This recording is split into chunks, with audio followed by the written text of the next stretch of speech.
funny, some of the things that the devil will use to discourage you, to slow you down, to keep you from doing what the Lord would have you to do.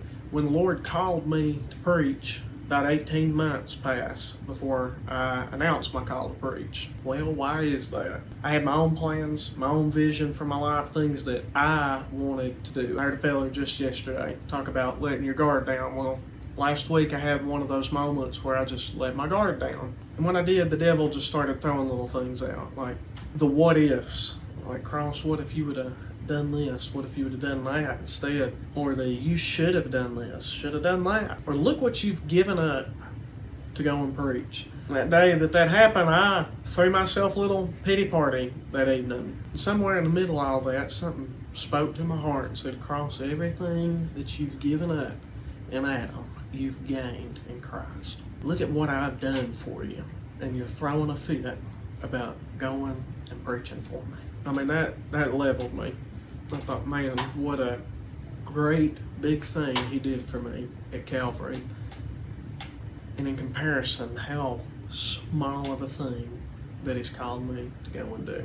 Lord, forgive me for ever even entertaining that thought, and thank you for the life that you've given me. When I got serious about praying about the thing, it's like the sun just started shining through. I could see it clearly. The fulfillment, the joy in going and preaching and sharing the gospel of Jesus Christ far outweighs anything that I could ever have done with my life of my own accord. 6th chapter of Matthew, 19th verse. Lay not up for yourself treasures upon earth, where moth and rust doth corrupt, and where thieves break through and steal. But lay up for yourselves treasures in heaven, where neither moth nor rust doth corrupt, and where thieves do not break through nor steal. For where your treasure is, there will your heart be also. You know, generally I like to think of myself as a big picture guy. I can keep my mind on the end of the thing while I'm getting there. Last week I had one of those moments where I got short-sighted. Instead of thinking about the eternal things, the things that really matter,